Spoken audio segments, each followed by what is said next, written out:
Welcome everyone to our special BlizzCon 2015 episode of Games and Gaming Podcast. Let me start off by saying thank you to a very good friend of mine that was lucky enough to attend BlizzCon and supplied all the pictures for the YouTube video. If you haven't seen our YouTube videos yet, please check them out. Daniel works very hard on them, and I feel it adds quite a lot to the podcast. Also, I have to apologize because I'm a big dum-dum, and I called the new Hearthstone adventure Adventurers League and not the League of Explorers, so please forgive me for that. With that out of the way, please enjoy.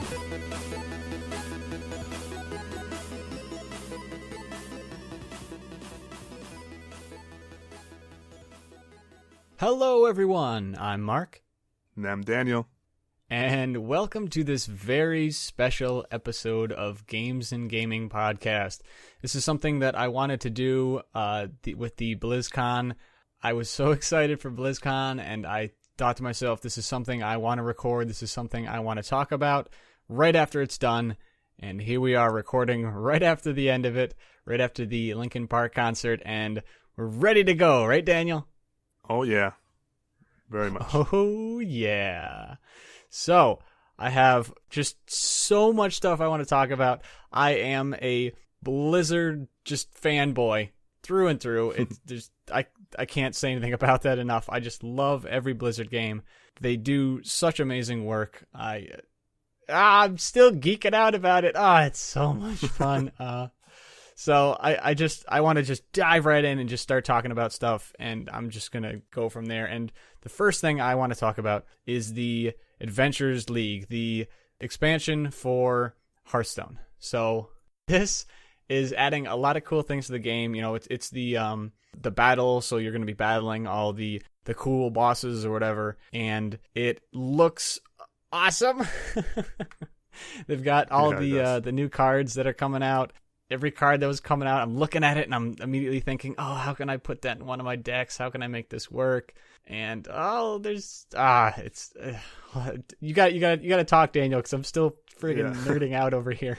Well, I would say that me not being such a big Blizzard fan, it's a nice point of view to see the show in the eyes of somebody that's more of a casual Blizzard fan. So it's interesting to actually see it and actually get excited about this stuff as well. Not already going in there with an excitement as much as you did, you know? So it was just pretty cool. Just a little bit of excitement, just a little bit. Yeah, so it was still pretty cool to see all the stuff and all the different panels that went on. But that pack sounded pretty cool, and actually it made me download, re-download Hearthstone, because I actually had taken it off because I felt it was a little too similar to Magic the Gathering, and I was just like, I don't know, whatever. But watching the panel, I was like, okay, I'm gonna download Hearthstone again, and I texted you and told you, like, thanks a lot. I'm gonna play this game again, and they so we're gonna brought set up a you match. back into it. Yeah, so yeah, I mean, it was definitely pretty interesting, cool stuff that they were showing for that game. And I will play you in Hearthstone again and again and again, and just destroy you. It's gonna feel so good. I definitely expect that, and I will like it. Goody. Oh, you will. And the other cool thing about the Adventurers League is the Discover keyword. So this is a keyword. If you don't know what keyword it is, just a special thing that a card does. That keyword is Discover, as I just said, and it will find a card in your deck. Or honestly, I don't even know that. I don't even know if it finds it in your deck or if it's just a card, like a 3-mana card, a 2-mana card. But anyway. Getting excited again.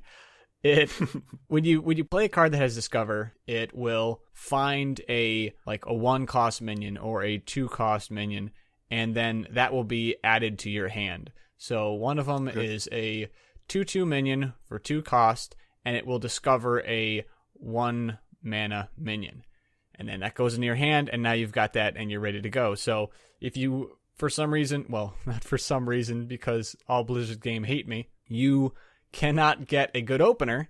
So say you've got Ragnaros and Alexstrasza in your hand, and you're just like, it's not going to work. So you get this guy, you put him on the field, and it will give you a 1-cost minion, and you'll at least have something to play, so your opponent can just destroy you anyway. I remember that other card that they were talking about where it gives a character plus 10 to their hit points. Yeah. That looks pretty cool. Yeah, so it's I cannot remember the name of the card now. There's just too many new cards. I can't remember all their names. There's way too many. Yeah, we can't remember every single card. So the card, it's kind of that same thing with Discover, except you're discovering like these I forgot what they called them too, like trinkets. I'll just call them trinkets. I know that's not the right name. I'm gonna get so much flack for that, but that's okay. So you get a choice of one of these 3 cards, and they're just 3 ridiculously overpowered cards, and I'm all about that because who doesn't want to play ridiculously overpowered cards? And yeah, those are fun. Yeah, that's what makes it fun. And they're all 10 mana card. Like the one of the 3 that you can pick is a 10 mana card, and one of them is give a minion +10/+10. Yeah, and that's what it was. I could see that as being really fun. I would love to take like a sheeped Alexstrasza or something, or a sheeped Ragnaros, and drop a +10/+10 and be like, yeah, take that 11 damage from my sheep. Throw it right back in some stupid mage's face. So that was awesome. You also have the monkey statue, or the statue of the monkey. I can't remember the name of it. Oh, it's gonna kill me. And that card completely replaces your deck and your hand with legendary minions, legendary minions. Okay. And it's one of those things you actually have to like build it or create it, is kind of what I was getting. Unfortunately, I didn't like catch everything in the Hearthstone panel, because unfortunately they have 2 panels going on at the same time. Yeah, and right. So exactly. I was doing my best to watch absolutely everything and just absorb as much as I could. For a good amount of it, I actually had 2 streams going on both my monitors. I had one stream up, and then the other one was up, and I'd have to mute that one. And when, this one had a kind of a bit of a lull in it, I'd mute that one and unmute the other one and kind of try to listen to it as I'm going along. Just so much information, so much stuff they're throwing at us, and it's all exciting. Cannot wait. But the monkey statue, whatever it is, you play that guy, but you actually have to, create it. You need like this card first, then you have to play this other card, and then that gives you the monkey statue. And when you play it, it just completely replaces your hand with legendary minions, and that just sounds cool. They showed the animation for that, and kind of like a Deathwing, where just your hand just goes, poof, it's gone. It's just like, oh, and now you got all legendary minions, and your entire deck is legendary minions. So can't really complain about that too much.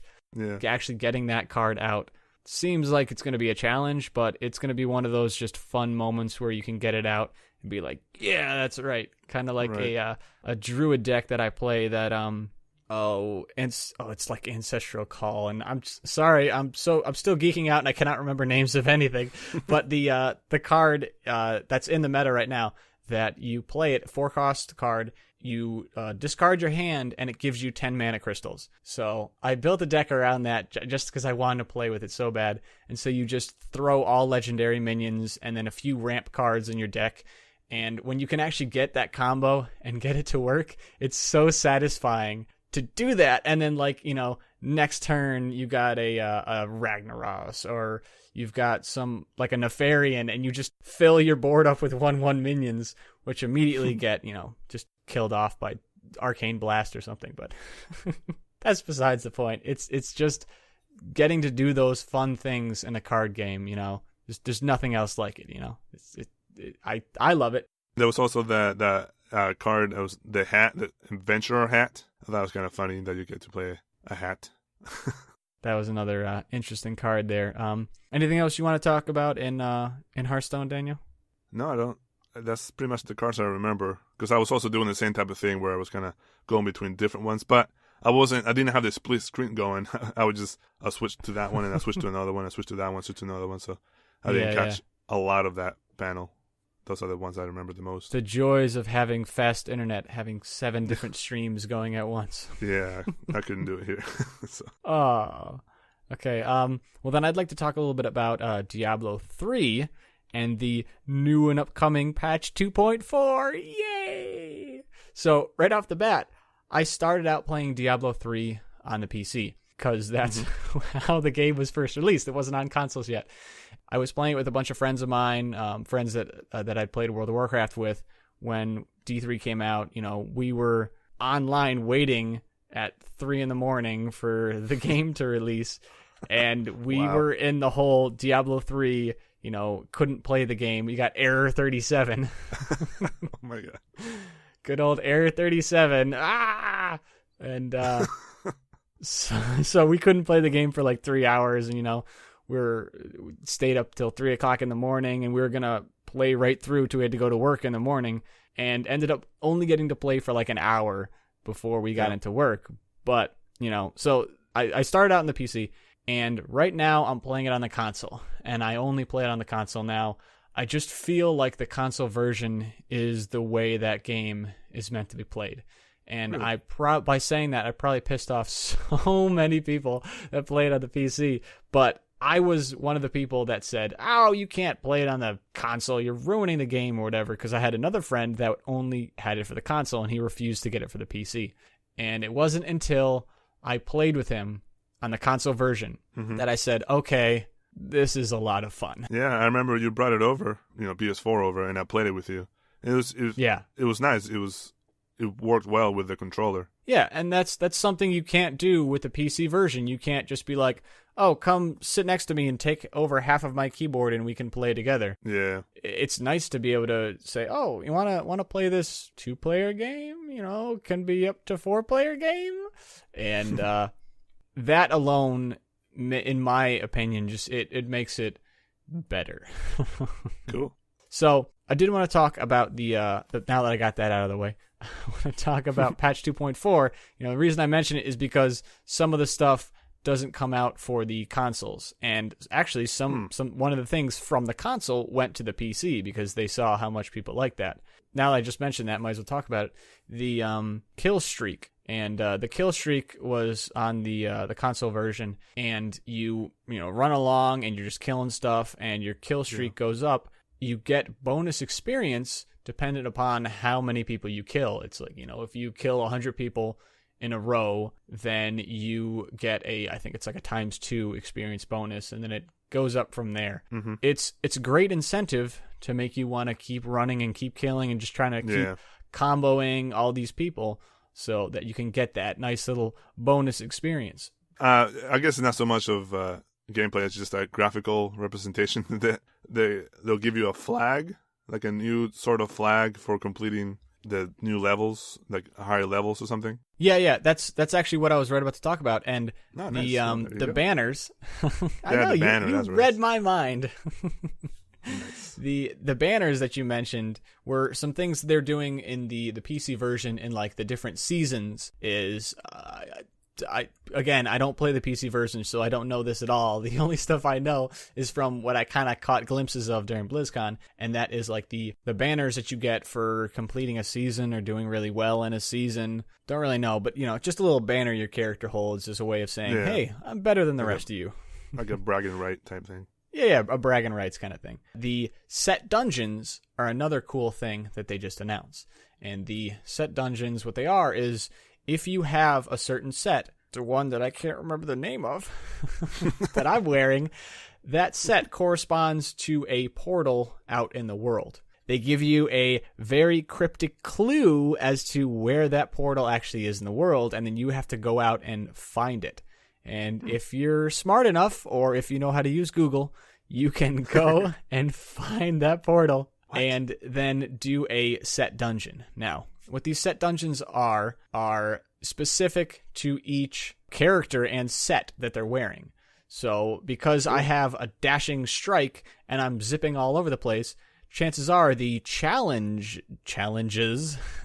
in that set dungeon are going to be around the fact that I'm able to move really quick. You know, it might be kill 30 enemies or something with one dashing strike. That might be one of the challenges in there. I don't know what it is because they didn't go into every single character in every single set and what the set dungeon was going to be, obviously. They'd still be talking about it now. That sounds like so every dungeon is going to have it's going to set their adventure. What's it called? Your what you're trying to achieve pertaining to how you were playing your character. Yeah, exactly. The set dungeons are different because the play style of the different sets for each character are so drastically different. The other monk set, oh man, Ina's, I think it's Ina's, that's one of the sets. There, I half remembered one of the names. How about that? Take that. And that is, you drop exploding palm on everything. And they were kind of showcasing that one when they were revealing the set dungeons. So some of the achievements or the goals or the challenges, whatever you want to call them, that they have in there is like explode a group of 50 enemies at once with exploding palm or whatever. And if you achieve that in the set dungeon, then that's achieved. And if you're able to achieve all of the requirements or the challenges or the whatever you want to call them, then you get that banner that you were talking about, Daniel. Okay. And then you can show off to all your friends, yeah, I know how to play this set. And right. Then they also had a different one that was a set of wings. I think the way that I understood it is that if you complete every single set dungeon, then you can get those wings. Now, does that mean you have to complete it on every single character and every single set? I don't know. It sounds like something Blizzard was due and just make you play forever to try and get those things. But the few people that do it would be able to show it off. So I kind of hope it's per character so that, I could just build a quick set of the monk sets and then go through those dungeons and complete those challenges. Hopefully that's the case, and it's not every single character. Probably not. It's probably going to be every character. Of course, because it's a Blizzard game. And there's going to be somebody that does it in the first day somehow. They're going to have the wings. Yeah, Day one. This is World of Warcraft rep grinds all over again. And another cool thing that they talked about is the buff UI. Now, because I play that monk and I do the dashing strike, I also have the fist weapon set. I'm not even going to try to remember the stupid name. But I have the fist weapon set as well. And there's the, with the amount of spirit that you have, the more damage you do. And so there's a lot of things that I'm trying to balance. And the buffs are very important because I'm trying to look at buffs while I'm attacking. So I know, okay, I just hit this buff. And, so I know I have to do this attack now to try and maximize the amount of damage while I have this buff going. And it always became difficult because there was always all these other buffs because, I've got my mantra up and I've got, this and that. I've got Nephilim Valor going. And so sometimes the buff that I cared about would get pushed off the end of the UI and I wouldn't even be able to see it. So, and when you got a shrine on you as well, there's too many buffs that just kind of push the important ones off the UI, it seems like. And that's something that Blizzard said, oh, well, maybe we'll change that. So that's a change I'm really looking forward to is the updating the buffs UI so that the important buffs that you actually care about will be on the UI. Those are the ones that you're trying to keep track of and you'll be able to see those as well. So that's going to be fun. And, of course, brings me to the last thing that I want to talk about in the Patch 4 update for Diablo 3, and that is Leoric's Manor. Yay! Are you excited for that, Daniel? The who? Exactly. The who? Yeah. Don't worry, Daniel. I didn't expect you to know that anyway. Yeah. The most I've played of Diablo is when you came over and we played it for 4 hours straight. Yeah. And we went through Leoric's Manor 5 times in that. God, I can't believe you didn't notice the rubble off the right side. Oh, so, that's right. The rubble. Oh, yeah. I totally remember that. So in patch 2.4, they're opening up a few more areas. I think the other one is off of Saskatchewan, whatever name that was. It's instead of going up, you can actually go back down. I think you go to the forest or something out there, and that's one of the new areas. But the new one that it really stuck in my mind and it made me excited was the Leoric Manor. How when you go into Leoric's Manor, in the base game or in vanilla, whatever you want to call it, only the left side is open. You go up to the left and then you go back around it and then you come back down. Now, I guess they've finally cleared that rubble off to the right side and they've just opened up another area over there. And it's just a great way of they're taking the game, the existing game, and they're like, okay, well, we need to find a new area. well, we've had this stairway off to nowhere, off to a bunch of rubble for the entire game. Let's just clear that rubble, and then there we go. We've got a new zone right over there. Nice. And that's coming out next week? Patch 2.4? I don't know when that comes out, actually. I know that the two things that are coming out next week are Legacy of the Void and the Hearthstone Adventures League. Those guys are coming out next week. Yeah. I don't know when Patch 2.4. I don't know if they've even released when Patch 2.4 came out. Probably. And I probably glossed over it and didn't actually absorb it. Again, there's a lot of information. I'm doing my best. Lay off me, Daniel. All right. What do you want to talk about next, Daniel? I'm taking this over. Well, so go right ahead. Well, I think we'd like to talk about Overwatch. That game seems pretty cool. I'm okay with that. The first thing to that I would like to point out. I mean, at first when I saw the trailer for it, I think it was like almost last year, right? The trailer came out. Yeah, it was last year at BlizzCon. They had the reveal trailer. But keep talking. Sorry. No, that's fine. And I was like, oh well, it seems like another first-person shooter type game. It's like, why are they doing this? But the more I learned about it, it seems kind of cool, and the characters seem really fun. And they revealed the 3 new characters. D.VA? What? That's her name. See, yep, I'm also not remembering names. No, don't worry. These names I got. I made sure I remembered these names. Okay, so tell me, what are the names? What are the 3 names? So tell me, what are the names? All right, fine. So the 3 new characters that they revealed at BlizzCon were D.VA, and they have Mei and Genji. Okay, so D.VA is the tank girl, which looks really cool, and Mei is that scientist girl that's cold-based, I guess, and then the ninja dude. The ninja Genji. Right, yeah. So I think I enjoyed what I saw of D.VA more than the rest. I don't know. It seems more on my style because I like to play the female characters when I play games like that, and she seemed pretty cool.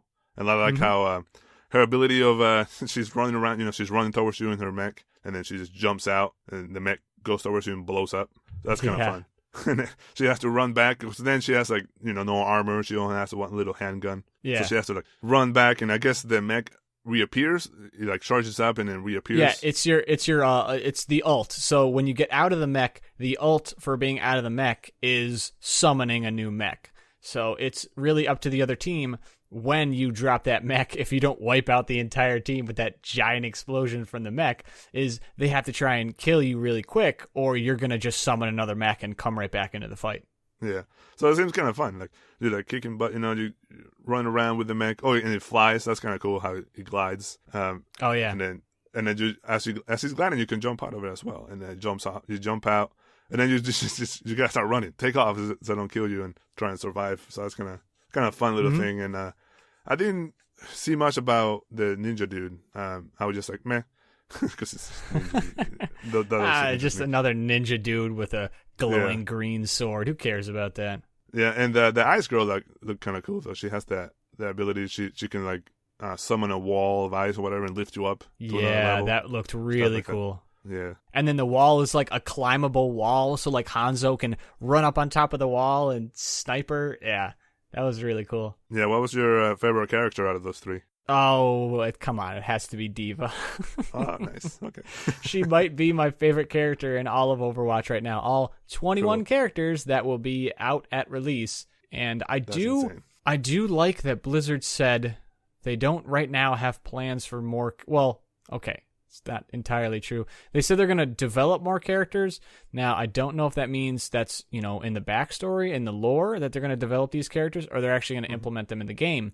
But what I did like is that they weren't really answering that question of, when are you going to add more characters that I can pay money and download, and how many skins can I download? And Blizzard, kind of like the opposite of Heroes of the Storm, where it's, it's all about skins. It's all about fun. Just getting this new character and paying $5 for this ridiculously crazy skin of Stitches in a bikini. Come on. Who doesn't want to play Stitches in a bikini?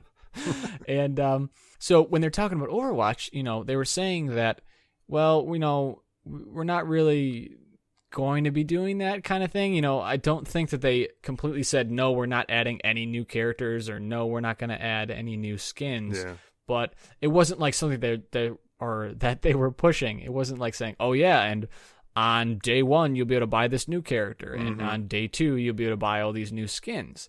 I definitely see them. I mean, I don't see them not adding new characters. I mean, that's bound to happen. Yeah, I think. well, yeah, but I mean, they weren't really just saying that the new characters are going to be in there, and we're definitely going to be adding more characters.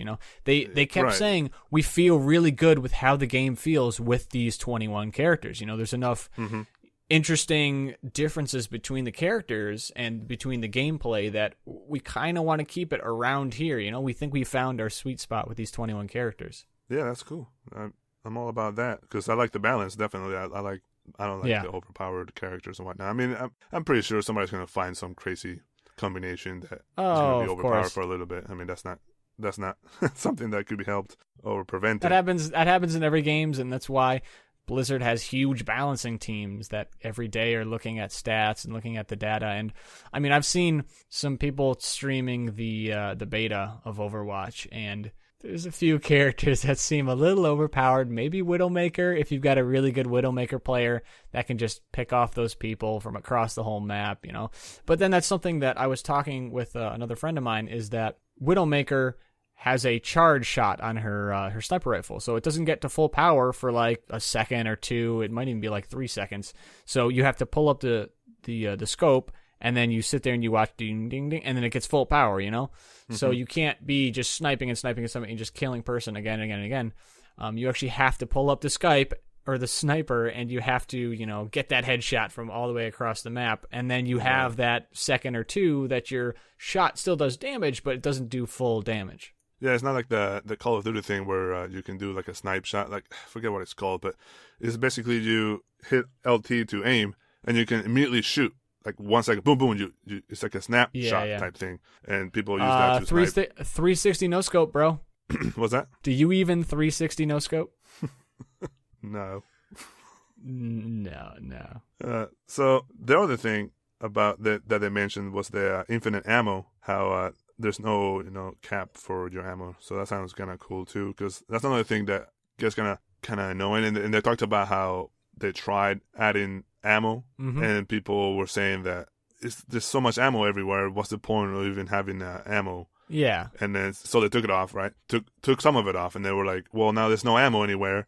This is no fun. And now we don't have any ammo. What the heck? Yeah. So they were like, God, you can't get it whatever. right, Blizzard. Yeah, let's just having infinite ammo. So that's gonna be kind of fun, interesting, because sometimes you could live for a lot longer in a match, and you don't have to worry about trying to find ammo again because you're out. Yeah. So that will help. Yeah, it takes away from the gameplay. It takes away from the fun, is trying to run around and find ammo because your weapon is out. Now, this isn't, you don't have to reload, because every character still has to reload, and that's quite a huge part of it, actually. When I was watching these matches, is, some characters, you only get like 5 or 6 shots, and then you got to reload, and you really have to be careful of where you're shooting your shots. It's a lot less of spray and pray, and it's a whole lot of getting those skill shots and making sure that you're doing as much damage as you possibly can, because then you got to sit there for a half a second, and reload your gun, and then come back up, and now you're ready again, So, gone are the days of spraying and praying, except unless you're a Bastion and you just turn into a mech and just... And another thing I thought was cool, they're going to release it in all 3 platforms, Xbox One, PS4, and PC. So that's kind of cool. But the only thing I'm a little disappointed on is there's no crossplay in between them. But yeah, that kind of sucks. Fine, I guess. Well, but then that's the problem, is like the friend that started out only playing Diablo 3 on console, he already said, "Yeah, I'm getting Overwatch for the PlayStation." I'm like, "Oh no, I'm definitely gonna get it for the PC." There's no way around that. I have to get it for the PC. Because I'm thinking I'm gonna get it for either the PS4 or Xbox One if I have it by the time it comes out. Because I don't play on PC. That's not my style. So I don't know. You have to get it on PC. I will force you to get it on PC. There's no way around it. I want to talk a little bit, or I didn't even get to talk about D.Va. I'm still so excited. Oh. So like the D.Va, I just want to mention like the animations. The animations of just her jumping in the mech. Oh man, that first person view of when you summon the mech and you jump inside of it, and then the little screen comes up and there's like the little bunny rabbit in the center. Right. and she's holding the joysticks because the story is that she was like a professional video game player, right? Oh Something yeah, like I love that. So yeah, it's really cool. Yeah, I like that. Yeah, she's an esports champion, and this is, if you don't know any of the backstory of Overwatch, it's in the future a little bit, so esports is definitely a huge thing by then. It's pretty big now, but come on, it's gonna become awesome, and I really want that to happen so bad. But she's a esports, she's a gamer, so what better person to pilot this huge mech that can fly around and explode and kill everybody? What better person? It'd be fun to, when you're playing a match, try and get the 5-person kill with your mech blowing up. That'd be something I'll definitely be trying to do when I play her. Trying to get. Well, good luck with that. It'll never happen, but good luck. I'll probably die many times before that happens. Oh yeah, that's all right. But and then the other character is May. May is the scientist, and she's got her freezy ray gun of awesome. And just another cool mechanic that they're putting in is now you can slow enemies. You can drop your, I think her ult is dropping her little snowball, I think is the name of her little mech. And she drops her mech out, and it creates this big circle of freezing. And anyone caught in there will just progressively slow down, and then they actually freeze. And it's also doing a massive amount of damage because it's an ult. And then she's got her gun that does the same thing as her ult. It progressively freezes or slows down the character, and then they become frozen. They break out of the ice after like a half a second or whatever, but it would really help in, say, you got a Widowmaker trying to get away, you got Tracer trying to run away. You can hit her with the ice gun and just slow her down just that little bit so your team can get in there and get that, kill shot on her, just get that one more point of damage you have to do to blow her away. Yeah. And then of course what you mentioned, Daniel, is the ice wall, and that immediately just adds so much. You get somebody somebody pops an ult, you get a Bastion that's just sitting there ruining everyone's day. Just throw up an ice wall, and that's not a problem anymore. You get a Widowmaker up on top, and you snipe them from across the map. So many awesome things that can come with that. And then of course the last character that they mention is Genji. And spoiler alert, Genji is Hanzo's brother. And I watched the lore panel for Overwatch, and I'm very excited about all the backstory that they're going to bring into this, because it's a first-person team-based shooter. You can't have a huge story in-game and just try to shove this down people's throats, because that's what it would be, unfortunately, because people want to get into the game and just blow up their friends. They don't want to hear, the backstory of every character every time they log into the game, So Blizzard has to be smart about the way they're telling the story, and they're doing a great job with all the maps, all the little Easter eggs and stuff in the maps. Yeah. But they're also going to be releasing the shorts, the cinematic shorts, and I'll talk a little bit about that later. I want to talk about that a little later. But, they're telling all this backstory. And getting back to Genji, he is Hanzo's brother, and he is the sword-wielding melee character. But the cool thing about that is that's his ult. So his ult is to get in there and just hack and slash people with his giant sword. Then his E attack, or might even be like his shift attack, is he dashes forward and he strikes with like his little swords that he's got. It does, what does it do? It does, damage over time. And if you actually kill somebody with that attack, it resets the cooldown on that attack. And because it boosts you forward, you can get into these huge, just like, kill this person with it, then fly over here and kill that person with it, and fly over there with it. You can just combo all this stuff together, and it makes it sound really cool. That character sound really cool. And then, of course, his base attack is he throws shurikens, and you can throw them one at a time, or you can actually just throw all three of them in kind of like a fan pattern in front of them. Just a really cool character that looks like it's going to be a lot of fun to play, and I'm very excited about that. Can he stop bullets with his sword? He can stop bullets with his face. Yes. So that's another one of his abilities. Thanks for reminding me. Is it's actually reflect, I think, is the name of the spell. or the ability, and he actually reflects attacks back at, or I'm sorry, not back at the people, but wherever he's looking. So in the teaser trailer, or the I guess you'd call it a teaser trailer, they're showing that, and it's I think it was a McCree. I think that's his name. Jeez, so many names, so many things. So McCree is got there, and he's gonna shoot Genji in the face, and Genji's just like, nope, reflect, and he takes that bullet and he sends it back at one of McCree's teammates, gets a headshot and kills that guy. So it's pretty much like reflecting the bullet with the sword kind of thing. Yeah, exactly. And then of course you can reflect cool. ults back in people's faces. You know, man, you get a pharaoh that jumps up in the sky and justice reigns from above, and pops her ult, and you're just like, nope, launch all those bullets back at the whole team. You know, wipe them all out with her own ult. Just adding another level of gameplay to that game that sounds like it's going to be a lot of fun. And then like a Bastion that I just mentioned, you know, a Bastion just sitting in the lane, just blasting people away. You come in there and just, no, haha. Take those bullets right back at you. All right. Nice. I think that's enough for talking about Overwatch right now. Still so many other things to talk about. I do, actually. Because they talked about how they're going to talk about the stories, right?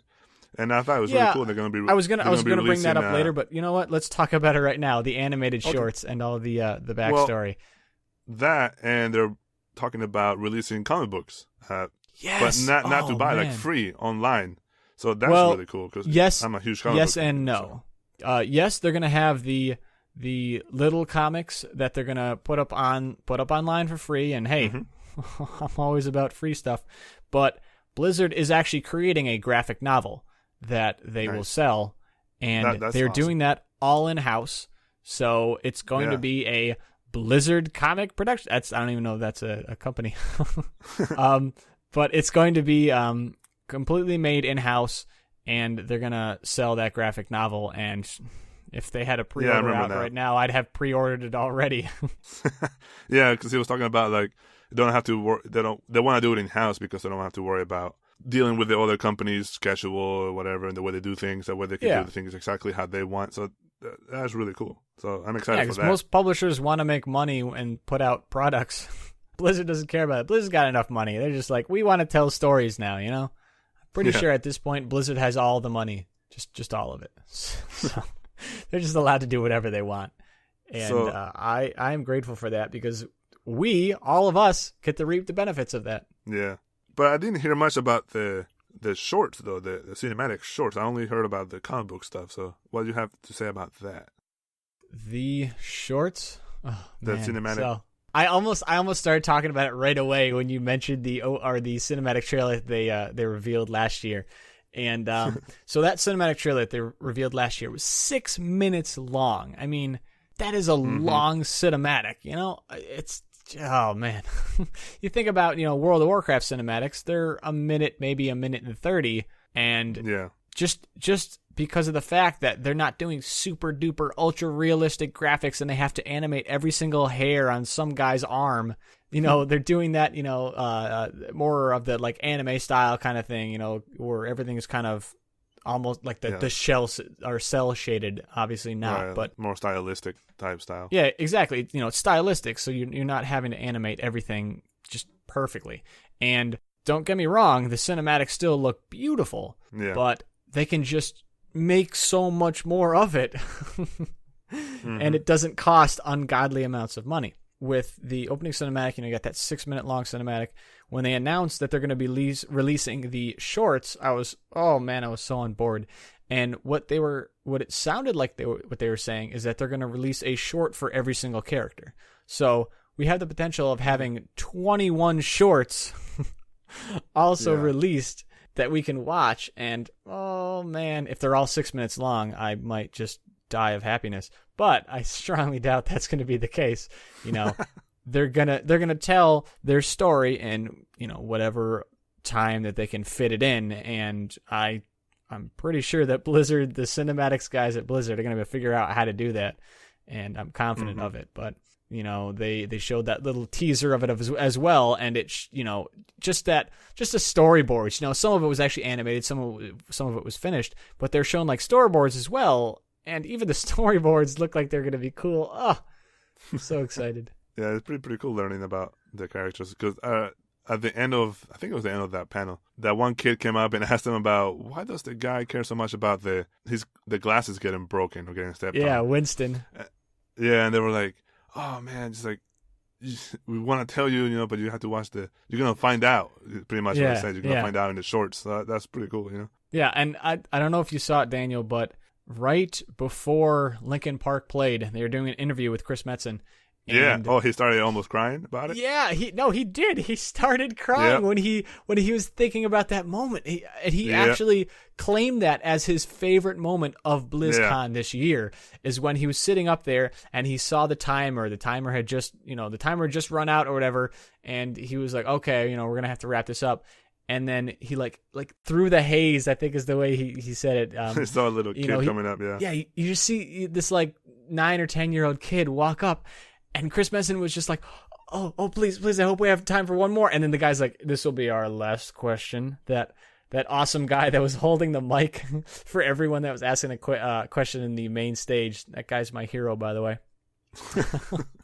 Anyway, when he said that, this will be our last question, and he brings the mic down to the kid, Chris Metzen was just saying, he was like, oh, yes. And then the kid asked that question, and you could even see it in his face that Chris Metzen just wanted to tell the kids so bad why Winston loved those glasses, but he was just like, oh man, you'll see, you're going to see why he cares about those glasses and who gave him those glasses. And the kid was just happy. Oh, okay, thanks. It's so nice to know that it had that much of an impact on him, just that moment there. I guess because he sees that other, the people actually caring about the characters and their stories, and especially coming from a little kid, young kid like that, must have meant a lot more, Oh yeah, so that's pretty awesome.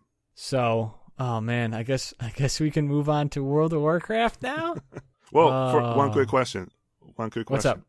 They are going to release, the 3 versions. Are you going to buy digital or like a limited editions they're going to be releasing? Of what game?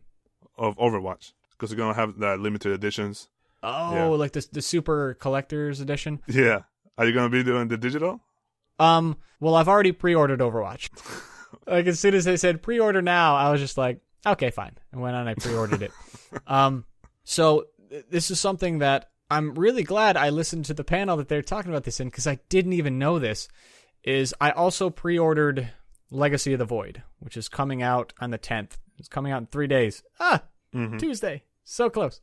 And if you pre-order the game, the digital version, I still want to go out and I want to buy the collector's edition. I bought the collector's edition for StarCraft 2 and Brood War, and it's nice. Amazing. It's got the art book. It's got the music. I love that. And like it was after I clicked the give Blizzard all of my money now button that I thought about that, and I was like, oh man, I always got the collector's editions. It's like, I still have to get I want to get the collector's edition. I want the artwork for Legacy of the Void, Okay. And then somebody happened to ask that question on one of the panels and was just like, well, what if we already pre-ordered or whatever, and we want to get the collector's edition? And I actually think it was Chris Metzen, if I remember correctly. He was like, I was like, well, we actually have a program in place that if you pre-order the game and are able to, you download it ahead of time, you want to play at the second it releases, because you can't, well, there's some stores that are open at midnight for big game releases, and I feel like Legacy of Void is one of those games. I feel like people are going to have that midnight release, but you still got those 10 seconds it takes to get from the store to back home because you're driving 300 miles an hour. Before you can actually, install and play the game. Going through stoplights, going through stop signs, stoplights. Oh yeah. That's not important. You've got Legacy of the Void to play. So there actually is a program in place that if you pre-order the game, the digital version, and you go out and you buy the collector's edition, you can. I imagine you would just go to the Blizzard support and say, "Hey, here's the key of the collector's edition I just bought. But I also have this. Can I get the refund of the difference or whatever?" And that is in place cool. to do that. Really? Oh yeah. Yeah. That's awesome. Yeah. And I will be doing that because I'm definitely going to get the Legacy of the Void. I'm not sure if I'm going to get the Overwatch one yet. I have to look a little bit more into some of the bonuses you get with that. And then the Legion, or World of Warcraft Legion, that's another thing I have to kind of look into is if I want to spend the money on the physical collector's edition because I know the Uber super collector's one has that statue for the Overwatch. That's going to come with it. Was it the Overwatch one that had the statue, though? Yeah, I think so. I want to say it was. Yeah, I was thinking about that, too. As soon as you said the Overwatch one, I thought about the one with the statue, but I didn't want to say it because I couldn't remember if that was the Overwatch one or not. The one that had that little statuette. Oh, man. So much information. Just finished watching the stream, so there's still so many, there's panels that I missed because I had them on mute because I was watching two panels at once that I have to go back and watch again. So, this is really just an information dump of everything that I can remember. Me and Daniel, pardon me, Daniel. Yeah, right. Of just stuff that we can remember, of just kind of just spit it out there as fast as we can. But I do want to talk real quick about World of Warcraft. Yeah. But I definitely will be getting Legion. I mean, I plan to play that day one and get right back into it again. And depending on if I'm going to continue raiding for 9 months after the game comes out, that's still to be determined, So, but, Very well. The things that I want to talk about first are the artifact weapons. It seems like a really cool idea. I just hope that Blizzard does a good job with it. When I first heard that you have artifact weapons, so then I don't get any other weapons. That was always a cool thing in like a raid when your weapon would drop and you'd be like, oh, I'm going to become so much more powerful because I just got this new weapon. Yeah. And in all honesty, when you think about that, that might actually be a bad thing because if you're not getting that one weapon drop that you need, then you are so far behind because it is so powerful, having that weapon. Yeah. So, maybe these artifact weapons are really a good thing and, you still have to level it up and you still have to unlock all the talents and the little talent tree that's built into the weapon. You still have to power it up. And then, of course, you've got the different looks of it. You can have all the different versions and they're just pumping out the artwork for that and just showing all of these different weapons and all the different variations. They all look so cool. And then, of course, you also have the palette swaps or changing the color of all of those weapons as well. So there's going to be a huge amount of variety in that. If you've got 6 Restro Druids standing in a line, chances are none of them are going to have the same artifact. So that's cool. Yeah. That sounds nice. So, and then I could talk about the World of Warcraft expansion a whole lot. Oh, I do want to mention, though, the cinematic. Whew. For the game or the movie? For the game. Okay. I'll talk about the movie last. We got to save the movie for last because that's what was most excited about coming into BlizzCon. And the cinematic for the World of Warcraft game. Oh, man, that was so cool. Like, if you haven't seen that, pause now because I'm going to spoil the crap out of it. Spoiler alert. And go watch it. Right? Yeah. So in that cinematic, you've got King Varian there and he's going on the airship, and then you've got Sylvanas comes up next to him, and looking across and seeing Sylvanas in a cinematic, it's just, oh, it's so cool. And granted, I play Alliance. I want to say that right now. I do not play Horde. I play Alliance, but I still like Sylvanas as a character because I played her way back in the day in Warcraft 3, so still love the character. When the ship goes down and King Varian falls in the water, and they're playing that music that they play in every single movie when a character's right about to die, and I was sitting there. I was watching the opening ceremonies with a friend of mine, and I turned to him and I said, "If King Varian dies, I quit." I literally said that to him, and that's how much I thought that character was going to die.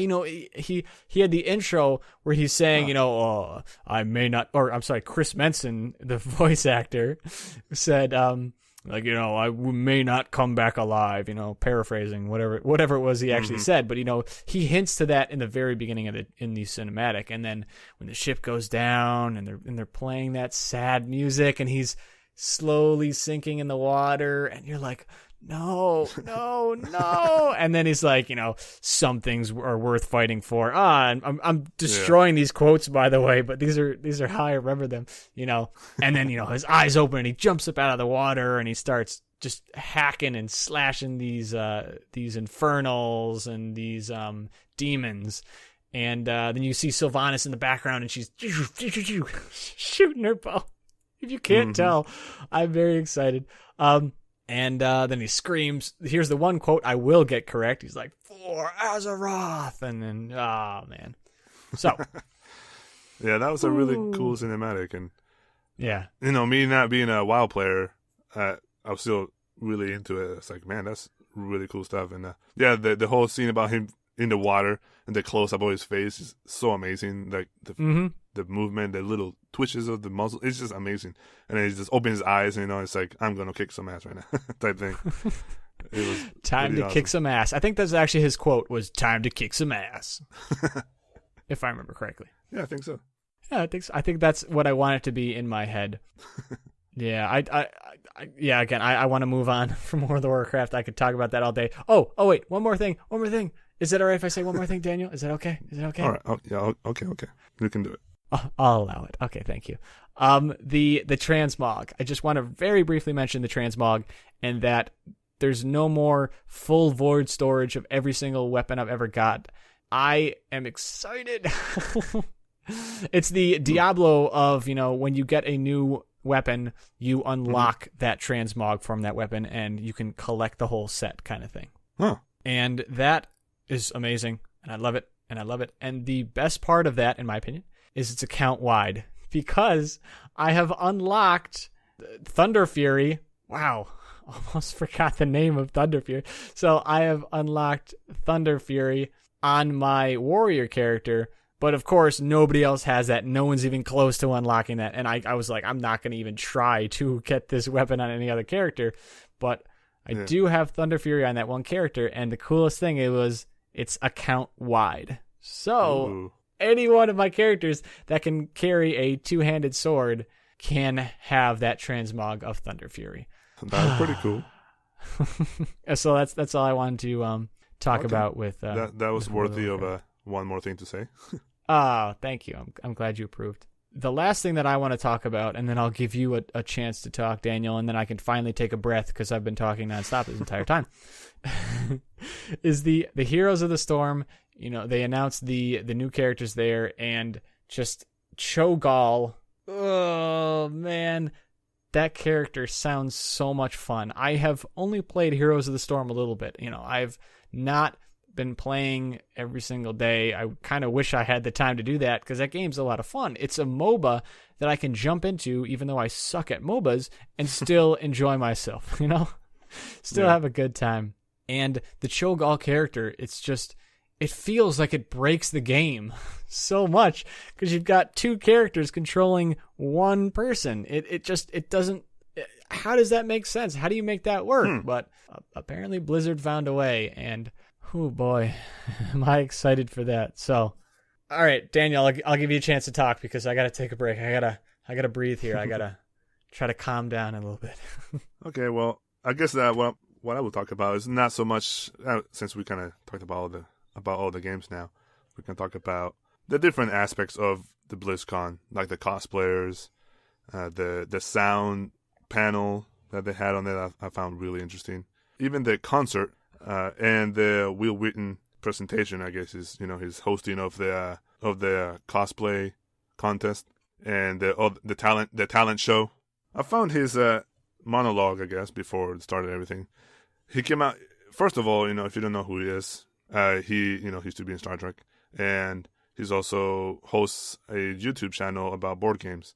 So he's a huge board gamer as well. So when I heard he was going to be the host of the show there, I was like, what? Why? It's kind of weird, but I guess it makes sense. He's Will Wheaton. Why not? And I found it really interesting, actually, because he brought kind of like the same viewpoint, I should say, of me, I guess, in a way, because it didn't sound to me. He said, "Yeah, I've been playing World of Warcraft since whatever, StarCraft since the '90s and whatnot." But it didn't sound to me like he was really heavily into that kind of those games as much as you, obviously. So it was kind of and you can relate to him then.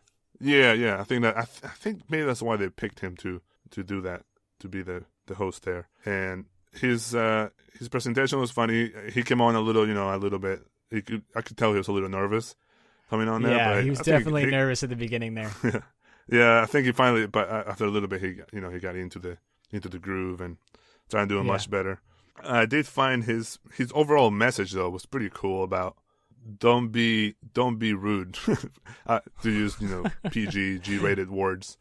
Don't be rude to other gamers. Don't be welcoming to other new gamers, because the best part of gaming is the family, the camaraderie with the other people in the community, and don't be that guy. Pretty much, somebody new comes on and you totally just destroy him or whatever, or you're just rude and don't let him feel welcome. It's just, his message was like, don't be that guy, because he talked about his story with his family, playing with his friend, with his son and stuff, and it was a pretty cool message. I think it was it hit the right tones and notes, I guess you could say.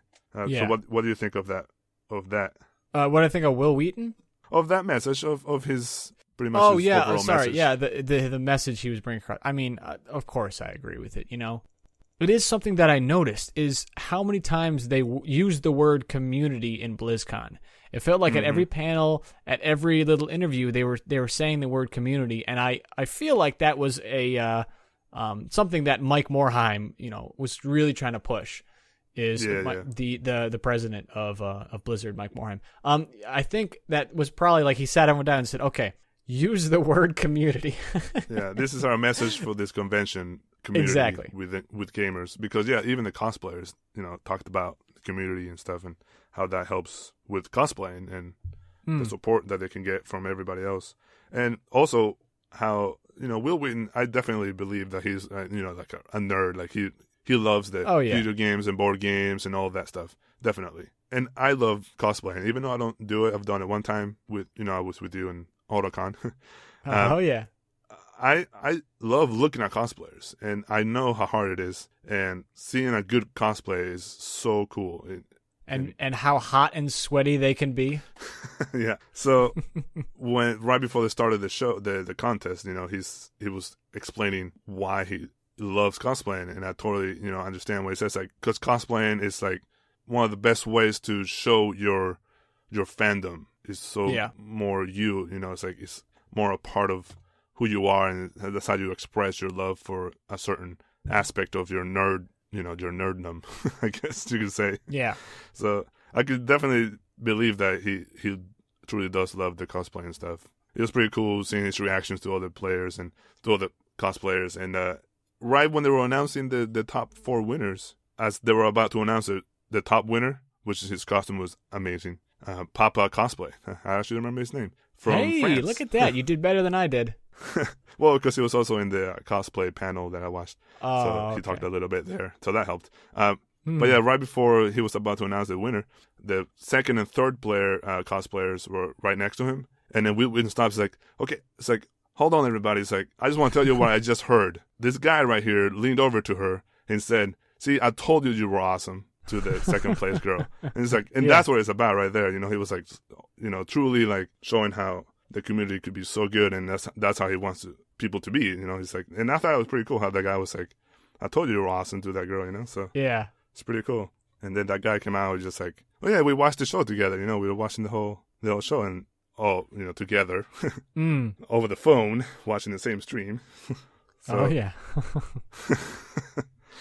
It was pretty cool. Yeah, it was a pretty cool cosplay contest. The cosplaying is pretty amazing. I'll say probably like 90% of them were really good. The other ones were like kind of something I will do, like just get some fabric and sew it up really, really quick and just put it on. It's still fun and cool. I like it, but some of them, and even that, it takes so much courage to walk up on the stage or walk across the stage like that. You see some of these other cosplayers, you're like, oh, that's not really good, but it still takes that person. It takes that confidence to say, hey, this guy is in a full Hydralisk suit that probably weighs 400 pounds. But I'm going to go up there and I'm going to show off, the work that I did, and I can respect that so much. Yeah, definitely. I'm definitely not talking bad about the people that don't do the crazy costumes. It's still awesome stuff to look at, I still enjoy it. And so the next panel, going off of that, was the cosplay panel, which just went over the steps on how to make a costume and the different aspects that go into it. So they had like 4 specialists, I guess. One of them was how to make armor, that she went into detail, which is really cool. And one of them, so this one guy, his actual full-time job now for the last 2 years is just making weapons for cosplayers. That's all he does for a living now for the last 2 years. So he explained how he made the gun for one of the panelists that she was using during BlizzCon. And he showed the pictures and how he goes into it. I mean, and that gun looked pretty amazing. So he definitely has skills, and I can see why that's his full-time job now.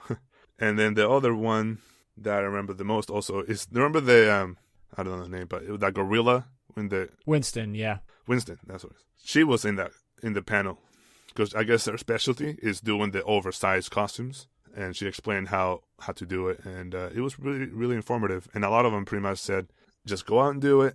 There's a big community, again, there's a word. There's a big community of cosplayers that help each other. And I don't know everything. I'm constantly looking online and getting a hold of my friends, all the cosplayers, and we talk about different techniques. And it's funny how she talked about having a fan, having multiple fans in her costume for Winston. She had, I think, 3 or 4 fans just to get air circulation in there. Yeah. Remember how she mentioned she was in that costume since like 6 in the morning or something like that? At the contest. So it's pretty crazy. And she has to have a handler so she doesn't run into posts and into water fountain and whatnot. So that I enjoyed those panels a lot. And then the next panel I really enjoyed, and I actually texted you, pestered you about watching it, quote unquote, with your your multiple screens, but you had it muted. The sound panel. Yeah. It's like, what are you doing watching the sound panel on mute? I muted the sound panel. Don't yell at me. I was watching another one.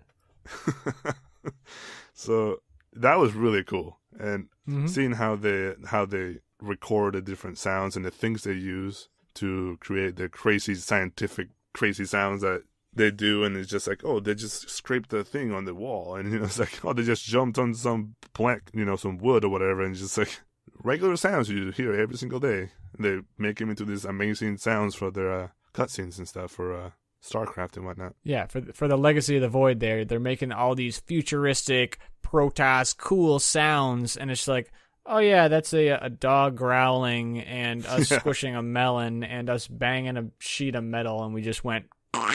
And here you go.